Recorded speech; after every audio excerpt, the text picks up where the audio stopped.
Donc bonjour à toutes et à tous, on se retrouve aujourd'hui pour une vidéo qui va vous présenter le principe de l'imagerie par résonance magnétique ou IRM et on en profitera aussi pour présenter les bases du logiciel EduAnat2 qui est un logiciel que vous devez maîtriser pour les ECE.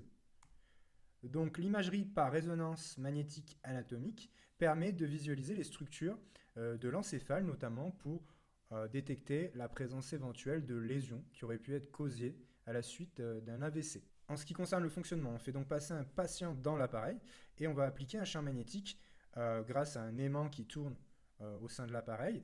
Et ce champ magnétique va avoir une influence sur les atomes d'hydrogène, les protons H+, qui sont présents dans les tissus organiques, donc dans les tissus vivants, et qui habituellement, en l'absence de champ magnétique, ont une orientation qui leur est propre et qui est aléatoire. Sous l'effet d'un champ magnétique donné, imposé par l'aimant de l'appareil, tous les protons H+ vont s'orienter selon un même champ, c'est-à-dire le champ magnétique imposé par l'appareil.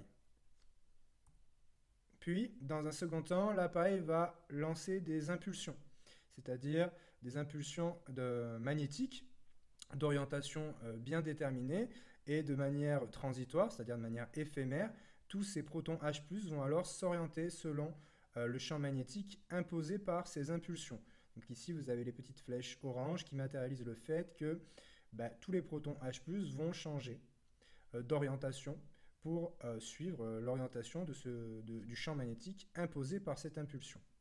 Et ce qui va être important par la suite, c'est que lorsque cette impulsion prend fin, les protons H+ vont retourner dans la conformation qui était celle de l'étape numéro 1. Et selon les types de tissus, eh bien, la vitesse à laquelle le proton H+ retourne selon cette orientation du champ magnétique, eh bien, c'est variable. Cette durée est variable. Et en fonction du temps nécessaire, l'énergie qui va être émise va être différente. Et ça, c'est particulièrement intéressant parce que en fonction de la composition des tissus, on reçoit un signal différent qui permet donc de distinguer la substance grise et la substance blanche de l'encéphale. Au terme de l'IRM anatomique, on obtient donc des résultats comme celui-ci et qui nous permettent de visualiser les structures cérébrales. Le cerveau étant un organe en 3 dimensions, on peut observer le cerveau selon différents plans de coupe et vous devez de les maîtriser. Alors ici, on parle de coupe axiale, c'est un plan horizontal qui nous permet d'observer le cerveau. Il existe une multitude de coupes qui vont passer en des positions différentes et qui permettent de voir l'intégralité du cerveau selon ce plan de coupe. L'IRM permet cela. Ici, par exemple, c'est le numéro de coupe 24 à partir du sommet du crâne. Ensuite, l'autre plan de coupe que vous devez maîtriser, c'est le plan de coupe sagittal. Donc c'est un plan vertical et un moyen mémotechnique de se souvenir de cette coupe, c'est que ce plan de coupe est parallèle au plan dans lequel on pourrait retrouver un arc que l'on aurait plaqué contre sa joue, et c'est de là que vient ce terme, ça rappelle le signe astrologique du Sagittaire. Enfin, le plan de coupe coronal ou frontal, donc c'est un plan parallèle au front. Coronal, ça peut évoquer une couronne qu'on aurait posée sur la tête et qui serait dans le même plan que ce plan de coupe. À présent, nous allons nous intéresser à l'IRM fonctionnel qui nous permet d'avoir d'autres informations. Ces représentations nous donnent via un code couleur une indication de l'intensité à laquelle certaines zones cérébrales s'activent pour des situations spécifiques. Alors comment ça fonctionne? Eh bien, ça repose sur une hypothèse qui est un peu osée car elle n'a pas été véritablement démontrée. Cette hypothèse stipule que la zone du cerveau qui va fonctionner activement va avoir besoin de beaucoup plus d'apport sanguin, donc l'afflux sanguin est plus important, et que cet afflux sanguin va perturber de manière transitoire le comportement magnétique des protons H+ qu'on avait étudié précédemment. On a un exemple ici, imaginons ici ces deux neurones qui ne fonctionnent pas, on est dans un état de repos, on a un vaisseau sanguin qui passe ici, le flux sanguin est modéré. À la suite d'une activité neuronale, les neurones ont besoin de beaucoup plus de nutriments, dioxygène et éventuellement glucose, qui sera acheminé par le sang. Pour cette raison, l'afflux sanguin va augmenter progressivement. Et dans un second temps, au terme de l'activité, eh bien, le flux sanguin va diminuer. Donc c'est ce qu'on appelle le signal BOLD. Ce que vous devez garder en tête pour plus tard dans vos études, c'est que lorsque vous consultez une IRM fonctionnelle, vous avez des zones où un signal est beaucoup plus actif et on considère que ce signal, il est corrélé à une activité beaucoup plus intense de la zone cérébrale considérée. Mais on sait qu'il y a d'autres paramètres que l'activité cérébrale qui influencent ce signal. Et ça, c'est quelque chose que beaucoup de gens perdent de vue, même certains chercheurs en neurosciences et en psychologie qui ont tendance à surinterpréter les IRM fonctionnels. À présent, je vais vous expliquer comment on obtient les résultats d'IRM fonctionnels qu'on vous présente dans des documents. À gauche, vous avez le résultat d'une IRM fonctionnelle au repos. Et déjà, vous allez comprendre quelque chose qui ne paraît pas forcément intuitif, mais que c'est que l'intégralité de l'encéphale fonctionne au repos. Donc toutes les zones de votre cerveau sont actives en permanence. Ceci dit, il y a certaines zones qui seront plus actives lors de la réalisation de certaines tâches. Donc ici, notre patient est au repos. Ici, notre patient, on va lui demander de réaliser une tâche lors de l'IRM fonctionnel. On va lui demander de fermer le point droit. Ce qui veut dire qu'il y aura peut-être certaines zones qui seront plus actives puisqu'elles sont spécifiquement impliquées dans l'action fermer le point droit. Nous, quand on vous présente le résultat d'une IRM fonctionnelle, ce que l'on fait, c'est qu'on considère les résultats obtenus lors d'une action particulière, ici fermer le point droit, et on va venir soustraire des informations. C'est-à-dire que toutes les zones qui sont actives quand je suis au repos, eh bien, elles ne sont pas spécifiques du fait de fermer le point. On va donc retirer le signal qui n'est pas spécifique, c'est-à-dire toutes les zones qui fonctionnaient déjà au repos, elles vont disparaître, ce qui veut dire qu'on ne gardera que les zones qui sont plus actives lorsque je ferme le point droit qu'au repos. Alors pourquoi je dis plus actives? C'est parce que je vous rappelle que toutes les zones du cerveau sont actives au repos, donc ça implique même cette zone, elle est active quand je suis au repos, mais visiblement elle sera plus active quand je ferme le point droit. Maintenant, on va présenter le logiciel EduAnat2 que vous devez maîtriser pour les ECE. Je vais ouvrir un IRM anatomique pour vous présenter les résultats lors d'une lésion provoquée par un AVC. Donc ici on obtient notre image, je peux jouer sur les contrastes pour avoir des images beaucoup plus plaisantes et je peux me déplacer selon différents plans de coupe. Et vous voyez ici à quoi ça correspond en fait, avec le code couleur, et on a toujours le plan de coupe. Donc l'IRM permet de découper le cerveau en une multitude de plans pour avoir accès à l'organe en 3 dimensions. Ici vous pouvez observer les yeux, donc voilà.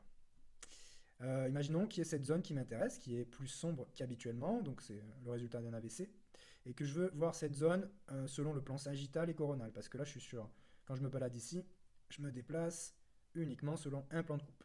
Et bien je veux cette zone selon les 3 plans de coupe, je clique dessus, ça va triangulariser la position, et désormais ce point qui m'intéresse, j'y ai accès en plan de coupe axial, selon le plan sagittal et selon le plan coronal. Je vais vous présenter le résultat d'une IRM fonctionnelle où on a chatouillé le coude droit d'un sujet. Donc là, j'obtiens le résultat, c'est-à-dire que j'ai venu superposer sur mon image anatomique un calque fonctionnel.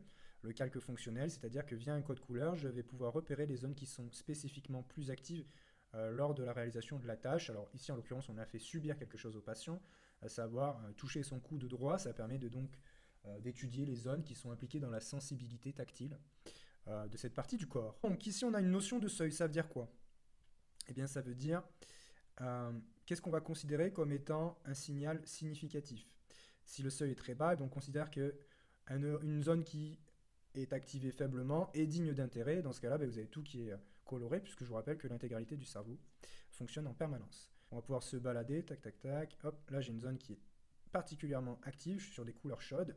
Quand j'ai cliqué, j'ai pu repérer cette zone selon les 3 plans de coupe. Donc visiblement, cette zone est spécifiquement plus active lorsque l'on va venir toucher le coude droit, serait donc impliqué dans la sensibilité tactile de cette partie du corps. Maintenant, j'aimerais savoir, j'ouvrirai un autre calque fonctionnel, si c'est cette même zone cérébrale qui est impliquée, je ne sais pas moi, pour la sensibilité du pouce droit. Est-ce que toutes les parties du corps qui sont à droite, eh bien, elles sont, leur sensibilité est associée à la même zone cérébrale? Hop. Donc j'ai superposé un deuxième calque. Pour distinguer les deux, je peux changer le code de couleur. Et là, vous voyez, avec le petit œil, je peux changer la transparence. Ici, je n'ai plus qu'un seul calque, j'en ai 2. Donc vous pouvez observer qu'ici, bien cette zone, c'est la zone qui est impliquée dans la sensibilité tactile du côté droit du corps, que ce soit le pouce ou le coude. On aurait pu rajouter encore un autre calque pour une autre partie du corps, une autre partie droite du corps, comme la jambe. Pour terminer, maintenant, si je veux comparer 2 IRM, ça peut arriver parfois, souvent dans les sujets où on veut comparer un individu sain et un individu atteint d'un AVC, eh bien on va comparer ici les 2 images. J'ouvre une image anatomique. Hop. Donc là, vous n'avez pas besoin de retenir le chemin, c'est juste pour vous montrer. Et bien voilà, j'ai mes 2 IRM qui sont côte à côte, et après, libre à moi d'ajouter des calques fonctionnels. Je vais rajouter la sensibilité. Donc l'avantage ici, c'est que je peux comparer les IRM de 2 individus différents.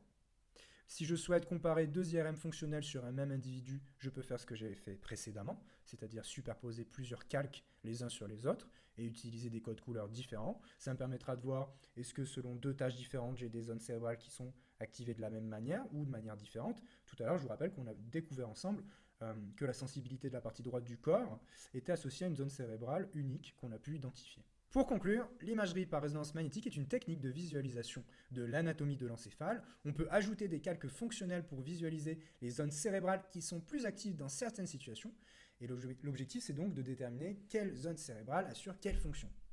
Pour vos études supérieures, pour plus tard, gardez bien en tête que ces résultats sont très fiables quand on s'intéresse à des activités motrices volontaires, par exemple réaliser une action. Après, attention à ne pas surinterpréter. On fait parfois passer des IRM fonctionnels à des individus, on leur présente des images qui ont une valence émotionnelle particulière, quelque chose de joyeux ou de triste. Déjà là, on est un peu plus sur de la surinterprétation. Et d'autant plus quand on essaie de faire passer des IRM fonctionnels à des individus qu'on va qualifier, je sais pas moi, d'HPI, de sociopathe ou de psychopathe, il faut faire bien attention à ce qu'on regarde, parce qu'on est dans le cadre de l'émotionnel et on s'éloigne de fonctions basiques qui reposent sur un contrôle volontaire, comme des mouvements ou des fonctions involontaires comme la sensibilité.